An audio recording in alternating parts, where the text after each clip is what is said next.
ਆ ਕੇ ਬਾਰਡਰ ਤੋਂ ਤੁਹਾਨੂੰ ਹਾਇਰ ਕਰ ਰਿਹਾ ਆ ਜਾਂ ਬੌਂਡ ਨੂੰ ਲੈ ਕੇ ਉੱਥੇ ਸਵਾਲ ਜਵਾਬ ਨੂੰ ਲੈ ਕੇ ਉੱਥੇ ਕਿੱਦਾਂ ਦੀ ਸਥਿਤੀ ਜਿਹੜੀ ਹੈ ਇਸ ਟਾਈਮ ਆ ਟ੍ਰਾਂਜ਼ਿਟ ਬੈਨ ਦਾ ਕੀ ਜੀ ਅਸਰ ਵਗੈਰਾ ਦੇਖਦੇ ਹੋ ਉਹਦਾ ਕੀ ਅਪਡੇਟਸ ਆ ਉਹਨੂੰ ਲੈ ਕੇ ਜੀ ਸੋ ਆਪਣੇ ਜਿਹੜੇ 2 ਬਾਰਡਰ ਹੋ ਗਏ ਆਪਣੇ ਹਨਾ ਕਿ ਕੈਨੇਡਾ ਰਾਹੀਂ ਕਈਆਂ ਨੇ ਆਉਣਾ ਆਪਣੇ ਮੈਕਸੀਕੋ ਰਾਹੀਂ। ਬਿਲਕੁਲ ਜਿਹੜੇ ਕੈਨੇਡਾ ਵਾਲੇ ਆ ਉਹ ਹੁਣ ਡਿਪੈਂਡ ਕਰਦਾ ਹੁਣ ਕਿਹੜੇ ਪੱਖ ਦੀ ਆਪਾਂ ਗੱਲ ਕਰੀਏ ਹਨਾ ਕਿ ਆਪਾਂ ਜਿਹੜੀ ਖਬਰ ਦੇਣੀ ਹੈ ਐਜ਼ ਅ ਇਮੀਗ੍ਰੇਸ਼ਨ ਲਾਇਰ ਆਪਾਂ ਉਹ ਹਿਸਾਬ ਨਾਲ ਦੇਣੀ ਆ ਕਿ ਨਹੀਂ ਯਾਰ ਬਾਰਡਰ ਬਿਲਕੁਲ ਹੀ ਦਿਨ ਰਾਤ ਹੀ ਖੁੱਲਾ ਕੋਈ ਚੱਕਰ ਹੀ ਨਹੀਂ ਕਿਸੇ ਨੂੰ ਰੋਕਣਾ ਨਹੀਂ ਚਾਹੀਦਾ ਕਿ ਆਪਾਂ ਇੱਕ ਆਬਜੈਕਟਿਵ ਰੱਖ ਕੇ ਦੇਖਣੀ ਆ ਕਿ ਦੇਸ਼ ਦੇ ਲੋਕੀ ਕੀ ਸੋਚਦੇ ਆ ਜਾਂ ਸਰਕਾਰਾਂ ਕੀ ਸੋਚਦੀਆਂ ਸਿਸਟਮ ਕੀ ਸੋਚਦਾ। ਜਿਹੜੀ ਸਾਡੀ ਖਬਰ ਆ ਉਹ ਇਹ ਆ ਕਿ ਉਹ ਇੱਕ ਬੈਲੈਂਸ ਰੱਖ ਕੇ ਆ ਕਿ ਕਿਹੜੀ ਚੀਜ਼ ਸਹੀ ਆ ਕਿਹੜੀ ਚੀਜ਼ ਗਲਤ ਆ ਉਹਦਾ ਵੀ ਜੇ ਇੱਕ ਨਾਲੋਂ ਨਾਲ ਆਪਾਂ ਆਪਣਾ ਪਰਸਪੈਕਟਿਵ ਜ਼ਰੂਰ ਆਪਾਂ ਪੇਸ਼ ਕਰਦੇ ਆ।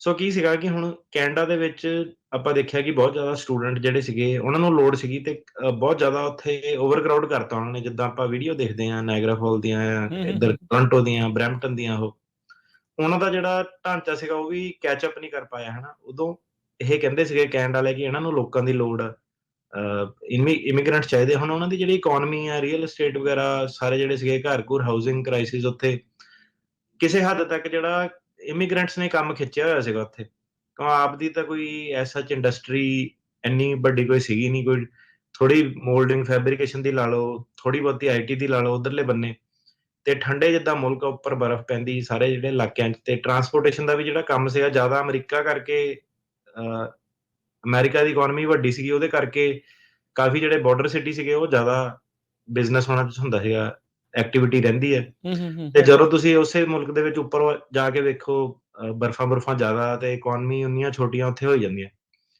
ਸੋ ਇਹਦੇ ਵਿੱਚ ਕੀ ਕੀਤਾ ਕਿ ਜਦੋਂ ਤੁਸੀਂ ਇਹਨਾਂ ਦਾ ਸਿਸਟਮ ਦੇਖੋ ਜੋ ਵੀ ਸੀਗਾ ਕਿ ਰਿਲੇਟਿਵਲੀ ਈਜ਼ੀ ਸੀਗਾ ਅਮਰੀਕਾ ਨਾਲੋਂ ਵੀਜ਼ਾ ਲੱਗਣਾ ਤੇ ਐਜ਼ ਅ ਸਟੂਡੈਂਟ ਜਾਣਾ ਤੇ ਅੱਗੇ ਪੱਕੇ ਹੋਣਾ ਤੇ ਬਿਨਾਂ ਮਤਲਬ ਡਿਗਰੀ ਵਾਲਾ ਬੰਦਾ ਵੀ ਜਿਹੜਾ ਸੀਗਾ ਸਟੂਡੈਂਟ ਰਾਊਟ ਕੈਨੇਡਾ 'ਚ ਜਿੱਦਾਂ ਪੱਕਾ ਹੋ ਸਕਦਾ ਹੈਗਾ ਚਾਂਸ ਸੀਗੇ। ਤੇ ਹੁਣ ਕੈਨੇਡਾ ਦੇ ਤਾਂ ਆਪਾਂ ਇਮੀਗ੍ਰੇਸ਼ਨ ਐਕਸਪਰਟ ਹੈ ਨਹੀਂ ਉਹਦੇ ਬਾਰੇ ਕੋਈ ਸਲਾਹ ਦਈਏ ਪਰ ਜਿੰਨਾ ਕੁ ਅਮਰੀਕਾ 'ਚ ਬਹਿ ਕੇ ਪਤਾ ਲੱਗਦਾ ਜੀ ਦਿਨ ਦੇ ਵਿੱਚ ਜਿਹੜੀ 50% ਜਿਹੜਾ ਹੁਣ ਕਾਲਾਂ ਕਲਾਇੰਟ ਜਿਹੜੇ ਹੈਗੇ ਉਹ ਹੈਗੇ ਜਿਹੜੇ ਕੈਨੇਡਾ 'ਚ ਆਏ ਸੀਗੇ ਸਟੂਡੈਂਟ ਬਣ ਕੇ ਕਿ ਉਹ ਤਾਂ ਕਹਿੰਦੇ ਉਹਨਾਂ ਨੂੰ ਹੁਣ ਤੁਸੀਂ ਦੱਸਦੇ ਆ ਕਿ ਯਾਰ ਅਮਰੀਕਾ ਤੇ ਕੈਨੇਡਾ ਨੇ ਟ੍ਰੀਟੀ ਸਾਈਨ ਕਰ ਲਈ ਕਿ ਜੇ ਤੁਸੀਂ ਆਉਂਦੇ ਆ ਤਾਂ ਉਹਨਾਂ ਨੇ ਤੁਹਾਡਾ ਅਸਾਈਲਮ ਇਵੈਂਚੁਅਲੀ ਰਿਜੈਕਟ ਹੀ ਕਰਨਾ ਕਿਉਂਕਿ ਉਹਨਾਂ ਨੇ ਆਪਸ ਵਿੱਚ ਟ੍ਰੀਟੀ ਸਾਈਨ ਕਰ ਲਈ ਕਿ ਤੁਸੀਂ ਨਹੀਂ ਆ ਸਕਦੇ ਇਸ ਸਾਲ ਦੇ ਮਾਰਚ ਅਪ੍ਰੈਲ ਜਿਹੜੀ ਵੀ ਕੱਟ ਆਫ ਡੇਟ ਸੀ ਉਸ ਤੋਂ ਬਾਅਦ ਵਾਲੇ ਪਹਿਲਾਂ ਰੋਕ ਟੋਕ ਨਹੀਂ ਸੀਗੀ। ਉਦੋਂ ਲੱਗਦਾ ਸੀ ਯਾਰ ਪਤਾ ਨਹੀਂ ਇਹ ਕੈਨੇਡਾ ਤੇ ਅਮਰੀਕਾ ਵਾਲਿਆਂ ਨੇ ਕੀ ਚੱਕਰ ਆ ਸ਼ਾਇਦ ਉਹਨਾਂ ਨੇ ਵੀ ਦੇਖਿਆ ਉਹਨਾਂ ਨੇ ਵੀ ਆਪਣੀ ਅਸੈਸਮੈਂਟ ਕਰ ਲਈ ਕਿ ਇਹ ਏਦਾਂ ਹੀ ਹੋਣਾ ਕਿ ਲੋਕਾਂ ਨੇ ਨਾ ਇੰਨੇ ਜ਼ਿਆਦਾ ਲੋਕ ਹੁਣ ਆ ਗਏ ਆ ਤੇ ਜੇ ਆਪਾਂ ਇਹ ਟ੍ਰੀਟੀ ਨਹੀਂ ਸਾਈਨ ਕੀਤੀ ਉਹਨਾਂ ਨੇ ਪਹਿਲਾਂ ਕੈਨੇਡਾ 'ਚ 10 ਸਾਲ ਲਾਣੇ ਫਿਰ ਨਹੀਂ ਬਣਿਆ ਉਹਨਾਂ ਨੇ ਇੱਧਰ ਅਮਰੀਕਾ ਚਲਾਣੇ ਉਹਨਾਂ ਨੇ ਇਹ ਸਿਸਟਮ 'ਚ ਰਹਿਣਾ ਤੇ ਸੇਮ ਥਿੰਗ ਅਮਰੀਕਾ 'ਚ ਜਿਹਨਾਂ ਦੇ ਨਹੀਂ ਉਹਨਾਂ ਨੇ ਕੈਨੇਡਾ ਜਾਣਾ। ਸੋ ਦੋਨੋਂ ਕੰਟਰੀਆਂ ਨੇ ਆਪਸ 'ਚ ਪਹਿਲਾਂ ਤਾਂ ਟ੍ਰੀਟੀ ਸਾਈਨ ਕਰ ਲਈ ਕਿ ਦੂਜੀ ਕੰਟਰੀ 'ਚ ਤੁਸੀਂ ਕਰਕੇ ਆਓ ਫਿਰ ਵੇਖਾਂਗੇ। ਹੁਣ ਇਹਦੇ ਬੇਸ ਤੇ ਉਹਨਾਂ ਨੇ ਕੀ ਕੀਤਾ ਕਿ ਕੈਨੇਡਾ ਦੇ ਵਿੱਚ ਜਿਹੜਾ ਸੇਫ ਐਂਟਰ ਕਰਨ ਦੀ ਕੋਸ਼ਿਸ਼ ਕਰਦਾ ਹੈ ਉਹਨੂੰ ਫੜ ਕੇ ਉਹਨੂੰ ਇਹ ਟ੍ਰੀਟੀ ਦੇ ਥੱਲੇ ਲੋਕਾਂ ਨੂੰ ਨਾ ਵਾਪਸ ਘੱਲ ਦਿੰਦੇ ਆ 5 ਸਾਲ ਦਾ ਬੈਨ ਲਾ ਕੇ। ਬਹੁਤ ਜ਼ਿਆਦਾ ਪੰਜਾਬੀ ਜਿਹੜੇ ਬੌਂਡਲੀ ਜਿੱਦਾਂ ਤੁਸੀਂ ਕਹਿੰਦੇ ਨਾ ਬੌਂਡਲੀ ਹਾਇਰ ਕਰਦੇ ਸੀਗੇ ਉਹਦਾ ਬੌਂਡ ਦੀ ਆਪਸ਼ਨ ਹੀ ਨਹੀਂ ਹੈਗੀ ਉਹਨਾਂ ਨੇ ਜੇਲ੍ਹ 'ਚ ਪਾ ਕੇ ਉੱਥੋਂ ਹੀ ਉਹਨਾਂ ਨੇ ਜਿਹੜਾ ਵਾਪਸ ਭੇਜ ਦੇਣਾ ਉਹਨੂੰ ਪਤਾ ਕਿ ਬੌਂਡ ਤਾਂ ਦਓਗੇ ਤਾਂ ਬੰਦਾ ਵਾਪਸ ਨਹੀਂ ਜਾਣਾ ਅਮਰੀਕਾ 'ਚੋਂ ਤੇ ਸਾਨੂੰ ਜਿਹੜਾ ਇਹ ਟ੍ਰੀਟੀ ਦੇ ਥੱਲੇ ਉੱਥੇ ਜਿਹੜਾ ਕਿ ਅਸਾਈਲਮ ਨਹੀਂ ਤੁਸੀਂ ਫਾਈਲ ਕੀਤਾ ਉਹਨਾਂ ਨੂੰ ਵਾਪਸ ਭੇਜ ਦਿੰਦੇ ਆ। ਕੁਛ ਇੱਕ ਇਹਦੀਆਂ ਲਿਮਿਟਿਡ ਦੀਆਂ ਫੈਮਿਲੀ ਅਰਜੈਂਸੀ ਉਹਦੀਆਂ ਐਕਸੈਪਸ਼ਨਸ ਹੈਗੀਆਂ ਬਹੁਤ ਨੈਰੋ ਪਰ ਜ਼ਿਆਦਾਤਰ ਜਿਹੜੇ ਸੀਗੇ ਇਹਦੇ ਵਿੱਚ ਨਾ ਸਟੂਡੈਂਟਸ ਦੇ ਸਾਨੂੰ ਬਹੁਤ ਫੋਨ ਆਉਂਦੇ ਆ ਤੇ ਆਪਾਂ ਕਦੀ ਵੀ ਇਨਕਰੇਜ ਨਹੀਂ ਕੀਤਾ ਕਿਸੇ ਨੂੰ ਕਿ ਕੈਨੇਡਾ ਆਪਾਂ ਇਹੀ ਕਿਹਾ ਕਿ ਨਹੀਂ ਤੁਸੀਂ ਅਸਾਈਲਮ ਉੱਥੇ ਅਪਲਾਈ ਹੋਊਗਾ ਜੇ ਡਿਨਾਈ ਹੋਊਗਾ ਫੇਰ ਹੀ ਆਪਸ਼ਨ ਹੈ।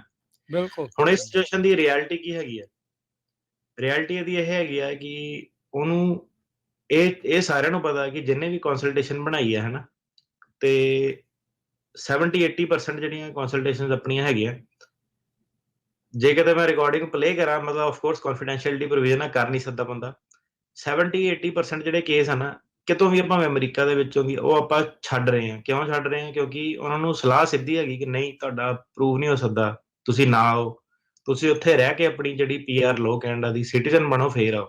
ਠੀਕ ਹੈ ਪਰ ਕਈਆਂ ਕੋਲ PR ਵੀ ਹੈ ਨਾ ਉਹ ਕਹਿੰਦਾ ਨਹੀਂ ਕਹਿੰਦਾ ਮੈਂ ਅਮਰੀਕਾ ਆਣਾ ਹੀ ਆਣਾ ਵਾ ਉਹਨੂੰ ਤੁਸੀਂ 2-4 ਵਾਰੀ 5 ਵਾਰੀ 10 ਵਾਰੀ ਜਿੰਨਾ ਮਰਜ਼ੀ ਉਹ ਜਿਹੜੇ ਬੰਦੇ ਨੇ ਧਿਆਇਆ ਉਹਨੇ ਆਣਾ ਹੀ ਆਣਾ, ਉਹਨੇ ਆਣਾ ਹੀ ਆਣਾ, ਉਹਨੂੰ ਕੋਈ ਮੈਂ ਦੇਖਿਆ ਕਿ ਵਕੀਲ ਵੀ ਰੋਕ ਨਹੀਂ ਸਕਦਾ। ਅਲਟੀਮੇਟਲੀ ਉਹਦਾ ਹੀ ਉਹਨੇ ਕਹਿਣਾ ਇਹ ਯਾਰ ਜ਼ਿਆਦਾ ਨੈਗੇਟਿਵ ਕਹਿੰਦਾ ਵਾ, ਸ਼ਾਇਦ ਇਹਦੇ ਕੋਲ ਨਹੀਂ ਹੋਣਾ, ਸ਼ਾਇਦ ਦੂਜਾ ਵਕੀਲ ਉਹਦੇ ਕੋਲ ਕੋਈ ਜ਼ਿਆਦਾ ਵੱਡਾ ਜਾਦੂ ਹੀ ਛੜੀ ਆ। ਹੁੰਦਾ ਪਤਾ ਜਾਦੂ ਦੀ ਛੜੀ, ਉਹਨੇ ਪੱਕਾ ਕਰਾ ਦੇਣਾ। ਤੇ ਕਾਫੀ ਚੀਜ਼ਾਂ ਦੇ ਵਿੱਚ ਆਪਣੀ ਜਿਹੜੀ ਪੋਜੀਸ਼ਨ ਆ, ਜੋ ਲੀਗਲ ਪੋਜੀਸ਼ਨ ਆ, ਉਹ ਜਿੱਦਾਂ ਦੀ ਪੋਜੀਸ਼ਨ ਉਦਾਂ ਦੀ ਸਟੇਟ ਕਰਨੀ। ਉਹਦੇ ਵਿੱਚ ਕੋਈ ਏਦਾਂ ਨਹੀਂ ਕਿ ਕੰਸਲਟੇਸ਼ਨ ਉਸ ਤੋਂ ਵੱਧ ਵੀ ਬਿਜ਼ਨਸ ਜਿਹੜਾ ਬਣਾਉਣਾ। ਹੁਣ ਚੱਕਰ ਕੀ ਹੁੰਦਾ ਕਿ ਤੁਸੀਂ ਦੇਖਦੇ ਆ ਕਿ ਇੱਕ ਬੰਦਾ ਕਹਿ ਰਿਹਾ ਕਿ ਫ੍ਰੀ ਕੰਸਲਟੇਸ਼ਨ ਵਾਲੀ ਜਿਹੜੀ ਆਪਾਂ ਗੱਲ ਕਰੀਏ, ਉਹਨੇ ਕੀ ਹੈ ਕਿ ਉਹਨੇ ਆਪਣਾ ਅੱਗੇ ਦੇਖਣਾ ਕਿ ਮੇਰਾ ਫਿਊਚਰ ਦੇ ਵਿੱਚ ਕੇਸ ਆਊਗਾ ਮੇਰੇ ਕੋਲ ਕਿ ਨਹੀਂ ਆਊਗਾ। ਤਾਂ ਆਪਣਾ ਹੁਣ ਕੀ ਹੈ ਕਿ ਰੇਡੀਓ ਰਾਹੀਂ ਵੀ ਹੈ, ਸੋਸ਼ਲ ਮੀਡੀਆ ਰਾਹੀਂ ਵੀ ਹੈ, ਤੇ ਇਹ ਜਿਹੜੇ ਹੁਣ ਜੋ ਵੀ ਆਪਾਂ ਨੂੰ ਦੱਸੀਦਾ ਇਹ ਸਾਰਾ ਮਤਲਬ ਤੁਸੀਂ ਕ੍ਰਾਸ ਚੈੱਕ ਕਰ ਸਕਦੇ ਨਾ ਕਿ ਇਹ ਸਹੀ ਕਹਿ ਰਹੇ ਆ, ਗਲਤ ਕਹਿ ਰਹੇ ਆ। ਤੇ ਈਵਨ ਸਾਡੇ ਕੋਲ ਵੀ ਕਈ ਵਾਰੀ ਸਵਾਲ ਪੁੱਛ ਲੈਂਦੇ ਆ, ਕਈ ਬੰਦੇ ਸੁਧਰੇ ਵੀ ਆ, ਬੜੀਆਂ ਪਹਿਲਾਂ ਨਕਲੀ ਖਬਰਾਂ ਪਾ ਦਿੰਦੇ ਸੀ ਟਿਕਟੌਕ ਤੇ, ਹੁਣ ਆਪਾਂ ਕਾਲ ਆਊਟ ਕਰ ਦਈਦਾ ਕਿ ਯਾਰ ਏਦਾਂ ਨਹੀਂ, ਇਹ ਝੂਠ ਆ ਸਾਰਾ। ਬਿਲਕੁਲ ਹੁਣ ਉਹਨਾਂ ਨੂੰ ਵੀ ਆਪਣੀ ਰੈਪੂਟੇਸ਼ਨ ਦਾ ਥੋੜਾ ਜਿਹਾ ਡਰ ਆ ਕਿ ਯਾਰ ਐਵੇਂ ਕਿਤੇ ਸਨਸਨੀ ਫੈਲਾ ਕੇ ਲੋਕਾਂ ਨੂੰ ਉਹ ਨਾ ਕਰੀਏ, ਹਨਾ। ਤੇ ਕਈ ਆ ਕੇ ਆਪਣੇ ਕੰਸਲਟੇਸ਼ਨ ਤੇ ਵੀ ਕਹਿੰਦੇ ਆ ਕਿ ਜਿੱਦਾਂ ਹੁਣ ਆਪਣੇ ਤੁਸੀਂ ਕਹਿੰਦੇ ਸਾਲ ਦੀ ਸਮਰੀ ਹੈ ਕਿ ਸਾਲ 'ਚ ਕੀਤਾ ਕੀ ਹੈ। ਇੱਕ ਚੀਜ਼ ਸਾਲ 'ਚ ਇਹ ਸੀਗੀ ਕਿ ਕਮਿਊਨਿਟੀ ਟ੍ਰੇਨਿੰਗ, ਕਿ ਕਮਿਊਨਿਟੀ ਨੂੰ ਬੜਾ ਪਤਾ ਲੱਗਾ ਕਿ ਯਾਰ ਇਹ ਕੈਨੇਡਾ ਅਮਰੀਕਾ ਵਾਲਾ ਮਸਲਾ ਹੈ ਕੀ ਹੈ। ਨਹੀਂ ਤਾਂ ਵਕੀਲ ਨੇ ਤਾਂ ਕਿਸੇ ਨੇ ਕਹਿਣਾ ਹੀ ਨਹੀਂ ਕਿ ਤੁਸੀਂ ਨਾ ਆਓ। ਆਓ, ਜਿੰਨੀ ਪ੍ਰੋਬਲਮ 'ਚ ਫਸੋਗੇ ਉਨੀ ਜ਼ਿਆਦਾ ਵਕੀਲ ਦੀ ਫੀਸ ਬਣਨੀ ਹੈ, ਰਾਈਟ। ਸਹੀ ਗੱਲ ਤੇ ਆ। ਜੇ ਹੁਣ ਨਾਰਦਰਨ ਬਾਰਡਰ ਦੀ ਜੇ ਗੱਲ ਕਰੀਏ, ਤੁਹਾਨੂੰ ਜੇ ਇਕੋਨਮੀ ਤਾਂ ਹੁਣ ਮੈਨੂੰ ਆਰਥਿਕ ਫਾਈਨੈਂਸ਼ੀਅਲ ਤੇ ਤਾਂ ਕੋਈ ਕਿਸੇ ਦੇ ਕਮੈਂਟ ਕਰ ਨਹੀਂ ਸਕਦਾ, ਕਿਉਂਕਿ ਹਰੇਕ ਬੰਦੇ ਦੀ ਫਾਈਨੈਂਸ਼ੀਅਲ ਸਿਚੁਏਸ਼ਨ ਇੱਕ ਏਦਾਂ ਦੀ ਚੀਜ਼ ਆ, ਜਿਹੜਾ ਆਪਾਂ ਬੈਠੇ ਜਿਹੜੀ ਮਰਜ਼ੀ ਗੱਲ ਕਹੀ ਜਾਈਏ, ਪਰ ਜਿਹੜਾ ਬੰਦਾ ਉਹ ਚੋਂ ਲੰਘ ਰਿਹਾ ਉਹਨੂੰ ਹੀ ਪਤਾ ਉਹਦੇ ਕੀ ਚੈਲੰਜਸ ਆ ਅੱਗੇ ਕੈਨੇਡਾ ਦੇ ਵਿੱਚ ਜਾਂ ਉਹਦੇ ਆਪਣੇ ਦੇਸ਼ ਦੇ ਵਿੱਚ ਕੀ ਚੈਲੰਜ ਆ। ਪਰ ਏਦਾਂ ਕਿ ਤੁਸੀਂ ਇਹ ਦੇਸ਼ 'ਚ ਆ ਗਏ, ਤੁਹਾਡੇ ਹਾਲਾਤ ਸੁਧਰ ਗਏ ਹੌਲੀ ਹੌਲੀ ਕਰਕੇ, ਤੁਹਾਡਾ ਇੱਥੋਂ ਜਾਣ ਦਾ ਜੀਅ ਨਹੀਂ ਕਰਨਾ। ਇਹਨਾਂ ਨੇ ਤੁਹਾਨੂੰ ਕਹਿਣਾ ਕਿ ਤੈਨੂੰ ਆਪਾਂ ਰੱਖ ਨਹੀਂ ਸਕਦੇ। 2 ਨੰਬਰ ਤੇ ਜਿਹੜਾ ਬਾਰਡਰ ਕ੍ਰਾਸ ਕੀਤਾ ਉਹ ਵਿਆਹ ਕਰਕੇ ਵੀ ਪੱਕਾ ਨਹੀਂ ਹੋ ਸਕਦਾ, ਤੇ ਇਹਦੇ ਵਿੱਚ ਤੁਹਾਡਾ ਜਿਹੜਾ ਅਸਾਈਲਮ ਆ ਕੋਈ ਫਿਊਚਰ ਨਹੀਂ ਉਹਦਾ ਹੈਗਾ। ਮੇਰੀ ਰეკਮੈਂਡੇਸ਼ਨ ਉਹਦੀ ਇਹੀ ਹੈ ਕਿ ਜਿਹੜੇ ਸਪੈਸ਼ਲੀ ਪੀਆਰ ਵਾਲੇ, ਕਿ ਪੀਆਰ ਛੱਡ ਕੇ ਆਈ ਜਾਂਦੇ, ਕਹਿੰਦੇ ਰੋਜ਼ਗਾਰ ਹੈ ਨਹੀਂ ਦੇਖਾ ਦੇਖੀ 'ਚ ਨਾ। ਸੋ ਇੱਥੇ ਹੈ ਕਿ ਯੂਐਸ ਦੇ ਵਿੱਚ ਸਲੰਪ ਆਪਾਂ ਵੀ ਵੇਟ ਹੀ ਕਰਦੇ ਕਿ ਕਦੋਂ ਆਣਾ ਇੱਥੇ ਵੀ ਹੈਗਾ ਵਾ। ਉਹ ਜਿਹੜਾ ਗੋਲਡਨ ਟਾਈਮ ਸੀਗਾ ਕੋਵਿਡ 'ਚ ਲੋਕਾਂ ਦੇ ਪੈਸੇ ਪੂਸੇ ਬਣੇ ਸੀ, ਉਹ ਰਹਿ ਗਿਆ ਥੋੜਾ ਜਿਹਾ ਪਿੱਛੇ। ਤੇ ਹੁਣ ਇਕੋਨਮੀ ਜਿਹੜੀ ਆ 2024 ਦੀ ਕਿਸੇ ਨੂੰ ਨਹੀਂ ਪਤਾ, ਭਾਵੇਂ ਤੁਸੀਂ ਟਰੱਕਾਂ ਵਾਲਿਆਂ ਨਾਲ ਵੀ ਜੇ ਗੱਲ ਕਰੋ, ਉਹਨਾਂ ਨੂੰ ਵੀ ਪਤਾ ਨਹੀਂ ਆ ਕਿ ਫਰਵਰੀ, ਬਣਨਾ ਕੀ ਮਾਰਚ, ਆ। ਅਪ੍ਰੈਲ 'ਚ ਕੀ ਹਿਸਾਬ ਕਿਤਾਬ ਜਿਹੜਾ ਹੋਣਾ, ਹਨਾ। ਸੋ ਏਦਾਂ ਹੀ ਕਿਸੇ ਦੇ ਵੇਖਾ ਵੇਖੇ ਨਾ, ਜਿੱਥੇ ਤੁਸੀਂ ਰਹਿੰਦੇ ਆ ਉੱਥੇ ਤੁਹਾਡੇ ਕੋਲ ਜੇ ਪੱਕੇ ਹੋਣ ਦਾ ਚਾਂਸ ਆ, ਜਿਹੜਾ ਉਹ ਦੇਸ਼ ਹੈ ਕਿਤੇ ਵੀ, ਭਾਵੇਂ ਯੂਰਪੀਅਨ ਕੰਟਰੀ 'ਚ ਵੀ ਹੈਗੇ ਆ, ਤੁਸੀਂ ਜ਼ਰੂਰ ਉੱਥੇ ਪਹਿਲਾਂ ਪੱਕੇ ਹੋ, ਆਪਣੀ ਸਿਟੀਜ਼ਨਸ਼ਿਪ ਲਓ, ਤੇ ਉੱਥੇ ਆਪਣਾ ਜਿਹੜਾ E2 ਜਿਹੜੀ ਕੰਟਰੀ ਦੀ ਲਿਸਟ 'ਚੋਂ ਆਉਂਦੇ ਆ, ਉਹ ਆਪਣਾ E2 ਰਾਹੀਂ ਜਿਹੜਾ ਹੈਗਾ ਇਨਵੈਸਟਮੈਂਟ ਦੇ ਰਾਹੀਂ ਹੀ ਆਓ। ਨਹੀਂ ਤੇ ਸਹੀ ਆ। ਸਾਡੇ ਕੋਲ ਏਦਾਂ ਇਹ ਆ ਕਿ ਜਿਹੜੇ ਪਾਸਪੋਰਟ ਹੋਲਡਰ ਆ ਯੂਰਪ ਵਾਲੇ, ਉਹ ਬਾਰਡਰ ਟੱਪ ਕੇ ਆਏ ਹੋਏ ਆ, ਤੇ ਪਹਿਲਾਂ ਸ਼ਾਇਦ ਉਹਨਾਂ ਨੂੰ ਕੋਈ ਕਹਿ ਦਿੰਦਾ ਕਿ ਤੁਸੀਂ ਦੱਸਣਾ ਨਹੀਂ ਹੈ, ਏਦਾਂ ਵਾ। ਤੇ ਬਹੁਤ ਸਾਰੇ ਮਤਲਬ ਮੈਂ ਗੱਲ ਕਰ ਰਿਹਾ, ਹਜ਼ਾਰਾਂ ਦੀ ਮੈਂ ਗਿਣਤੀ 'ਚ ਗੱਲ ਕਰ ਰਿਹਾ ਕਿ ਲੋਕੀ ਕਈ ਝੂਠ ਬੋਲ ਦਿੰਦੇ ਕਿ ਨਹੀਂ ਮੈਂ ਯੂਰਪ ਨਹੀਂ ਸੀਗਾ, ਹਨਾ। ਤੇ ਇਹਨਾਂ ਨੇ ਤਾਂ ਹੁਣ ਬੈਕਗਰਾਉਂਡ ਚੈੱਕ ਦੇ ਵਿੱਚ ਆਪਣੇ ਕਲਾਇੰਟ ਨਹੀਂ ਕਈ ਵਾਰੀ ਸਾਨੂੰ ਦੱਸਦੇ ਕਿ, ਤੇ ਉਹ ਆ ਪੂਰਾ ਕੱਢ ਕੇ ਲਿਆਂਦੇ ਕਿ ਬੰਦਾ ਗਵਾਹ ਵੀ ਬਣਿਆ ਹੋਵੇ ਪੁਲਿਸ ਕੇਸ ਦੇ ਵਿੱਚ, ਉਹਦਾ ਵੀ ਉਹਨਾਂ ਨੇ ਆਪਣੀ ਇਮੀਗ੍ਰੈਂਟ ਲਿਸਟ ਦੇ ਵਿੱਚ ਨਾਂ ਪਾਇਆ ਹੁੰਦਾ, ਤੇ ਜਿਹਨੇ ਕ੍ਰਾਈਮ ਕੀਤਾ ਉਹ ਤਾਂ ਬਹੁਤ ਵੱਡੀ ਜਿਹੜੀ ਚੀਜ਼ ਹੈ, ਹਨਾ। ਫਿਰ ਸਾਡੇ ਕੋਲ ਦੂਜੇ ਕੇਸ ਬੜੇ ਆ ਕਿ ਕਈ ਵਾਰੀ ਨਾ ਬੰਦਾ ਤੁਸੀਂ ਕਹਿਣਾ ਫਿਲਮੀ ਗੱਲ ਕਰਦਾ ਵਾ, ਸੱਚਾਈ ਆ ਇਹ, ਜਿਹੜੇ ਕੈਨੇਡਾ ਦੇ ਵਿੱਚ ਕ੍ਰਾਈਮ ਕਰ ਦਿੰਦੇ ਆ, ਇੰਸ਼ੋਰੈਂਸ ਫਰਾਡ, ਬਿਜ਼ਨਸ ਦਾ ਫਰਾਡ, ਗੈਸ ਪਾ ਕੇ ਅੱਗ ਲਾਤੀ ਆਪ ਹੀ, ਇੰਸ਼ੋਰੈਂਸ ਕਲੇਮ ਕਰਨੀ, ਆਰਸਨ ਜਿਹਨੂੰ ਕਹਿੰਦੇ ਆ, ਕਿ ਇਨਵੈਸਟੀਗੇਸ਼ਨ ਉਹ ਸਾਇੰਟੀਫਿਕਲੀ ਕਿ ਇਹ ਅੱਗ ਨੈਚੁਰਲ ਸੀ ਕਿ ਆਪ ਲੱਗੀ ਹੈ, ਫੈਲਨੀ ਚਾਰजेस, ਉਹ ਡੋਮੈਸਟਿਕ ਵਾਇਲੈਂਸ ਵਾਲੇ, ਡਰੱਗਾਂ ਵਾਲੇ ਜਿਹੜੇ ਕੇਸ ਆ, ਤੇ ਉਹ ਬੰਦਾ ਜਦੋਂ ਹੀ ਬੇਲ ਤੇ ਛੁੱਟਦਾ, ਉਹਨੂੰ ਲੱਗਦਾ ਕਿ ਮੈਂ ਨਾ ਹੁਣ ਭੱਜ ਕੇ ਆ ਜਾਣਾ ਅਮਰੀਕਾ। ਸੋ ਅਤੇ ਅਮਰੀਕਾ ਏਦਾਂ, ਤੇ ਕਈ ਇਹਨਾਂ ਚੋਂ ਪੀਆਰ ਵਾਲੇ ਵੀ ਹੈਗੇ ਆ ਜਿਹੜੇ, ਤੇ ਉਹਨਾਂ ਨੂੰ ਇਹ ਹੈ ਕਿ ਅਮਰੀਕਾ ਆ ਕੇ ਚੱਲ ਹੁਣ ਕੈਨੇਡਾ ਦਾ ਚੈਪਟਰ ਬਾਏ ਬਾਏ ਹੋ ਗਿਆ, ਤੇ ਉਹਨਾਂ ਨੇ ਸ਼ਾਇਦ ਕੇਸ ਰਫਾ ਦਫਾ ਕਰ ਦੇਣਾ। ਰਫਾ ਦਫਾ ਕੋਈ ਨਹੀਂ ਕੇਸ ਹੋਣਾ, ਉਹਨਾਂ ਨੂੰ ਵੀ ਸਾਰਿਆਂ ਨੂੰ ਇਹੀ ਸਲਾਹ ਹੁੰਦੀ ਹੈ ਕਿ ਉੱਥੇ ਵਕੀਲ ਆਪਣਾ ਕਰੋ, ਫਾਈਟ ਕਰਕੇ ਆਓ ਸਿਸਟਮ ਨਾਲ, ਭੱਜ ਕੇ ਭਗੌੜੇ ਹੋ ਕੇ ਨਹੀਂ ਆ ਸਕਦੇ। ਬੈਕਗਰਾਉਂਡ ਚੈੱਕ ਦੇ ਵਿੱਚ 100% ਜਿਹੜਾ ਆਣਾ ਹੀ ਆਣਾ। ਉਹਨਾਂ ਨੂੰ ਕਈ ਵਾਰੀ ਨਾ ਲੋਕੀ ਕਹਿ ਦਿੰਦੇ ਕਿ ਮੇਰੇ ਸੱਜਣ ਮਿੱਤਰ ਨੇ ਕਿਹਾ ਨਹੀਂ ਕੋਈ ਨਹੀਂ ਇੱਥੇ ਦੇਖਦੇ ਨਹੀਂ ਹੈ। ਜਿਹੜਾ ਹੁਣ ਆਰਸਨ ਫੈਲਨੀ ਫੁਲਨੀ ਜਿਹੜਾ ਕਰਕੇ ਬੰਦਾ ਆਇਆ, ਡੋਮੈਸਟਿਕ ਵਾਇਲੈਂਸ ਕਰਕੇ ਆਇਆ ਵਾ, ਉਹ ਮੈਟਰ ਆਫ ਟਾਈਮ ਆ। ਇੱਥੇ ਵੀ ਉਹਨਾਂ ਨੇ ਏਦਾਂ ਦੱਸ ਕੇ ਥੋੜ੍ਹਾ ਨਾ ਚੱਕਣਾ, ਉਹਨਾਂ ਨੇ ਤੁਹਾਨੂੰ ਟਰੈਕ ਕਰਨਾ। ਜਿਹੜੀ ਉੱਥੇ ਦੀ ਪੁਲਿਸ ਆ, ਇਹਨਾਂ ਦੀ ਆਪਸ ਦੇ ਵਿੱਚ ਟਰੀਟੀਆਂ ਕਿੰਨੀਆਂ ਹੁਣ ਏਦਾਂ, ਇਹ ਤਾਂ ਇਹਨਾਂ ਨੇ ਲੂਪ ਹੋਲ ਕਦੋਂ ਦਾ ਹੀ ਕਲੋਜ਼ ਕੀਤਾ ਹੋਇਆ। ਇਹ ਕੋਈ ਪੰਜਾਬੀਆਂ ਦੀ ਥੋੜ੍ਹਾ ਨਾ ਵੇਟ ਕਰ ਰਹੇ ਆ ਜਾਂ ਆਪਣੇ ਇੰਡੀਅਨ ਦੀ ਵੇਟ ਕਰ ਰਹੇ ਆ ਕਿ ਆ ਕੇ ਇਹ ਲੂਪ ਕਲੋਜ਼ ਹੋਣਾ। ਤਾਂ ਇੱਥੇ ਦੇ ਵੀ ਜਿਹੜੇ ਲੋਕ ਆ ਉਹ ਵੀ ਪਹਿਲਾਂ ਬੜੇ ਭਗੌੜੇ ਹੁੰਦੇ ਸੀ ਇੱਧਰ-ਉੱਧਰ। ਹੂੰ। ਉਹ ਚੀਜ਼ ਨਾਲ ਵੀ ਹੁਣ ਲੋਕੀ ਬਹੁਤ ਜ਼ਿਆਦਾ ਜਿੱਦਾਂ ਪੰਗਾ ਬਿਜ਼ਨਸ ਫਰਾਡ ਵਾਲੇ ਏਦਾਂ ਦੇ ਬਹੁਤ ਕੇਸ ਜਿਹੜੇ ਆਉਂਦੇ ਆ। ਤੇ ਉਹਨਾਂ ਦਾ ਵੀ ਇਹੀ ਆ ਕਿ ਅਲਟੀਮੇਟਲੀ ਹੁੰਦਾ ਕੀ ਆ ਕਿ ਸਾਰਿਆਂ ਨੂੰ ਨਹੀਂ ਤੁਸੀਂ ਦੱਸੋ ਕੋਈ ਹੁਣ ਉੱਥੇ ਤਾਂ ਜਾ ਨਹੀਂ ਸਕਦੇ ਏਦਾਂ ਹਨਾ। ਤੇ ਉਹ ਬੰਦਾ ਫਿਰ ਕਈ ਵਾਰੀ ਕਿ ਮੈਂ ਇੰਡੀਆ ਚਲ ਜਾਵਾਂ, ਮੈਂ ਮੈਕਸੀਕੋ ਚਲ ਜਾਵਾਂ ਤੇ ਉਹਨੂੰ ਕਿ ਯਾਰ ਮੈਂ ਐਜ਼ ਅ ਲਾਇਰ ਤੈਨੂੰ ਇਹ ਨਹੀਂ ਸਲਾਹ ਦੇ ਸਕਦਾ ਕਿ ਭਗੌੜਾ ਕਿੱਦਾਂ ਹੋਣਾ ਹਨਾ। ਤੇ ਕਈ ਵਾਰੀ ਕਲਾਇੰਟ ਫਿਰ ਇਹ ਸੋਚਦਾ ਕਿ ਯਾਰ ਇਹ ਫਿਰ ਮੈਂ ਬੰਦੇ ਨੂੰ ਵਕੀਲ ਨੂੰ ਪੈਸੇ ਕਾਹਦੇ ਦਿੱਤੇ ਆ, ਮੈਨੂੰ ਦੱਸਦਾ ਨਹੀਂ ਪਿਆ ਕਿ ਮੈਂ ਬਚਣਾ ਕਿੱਦਾਂ ਜਾਂ ਭੱਜਣਾ ਕਿੱਦਾਂ।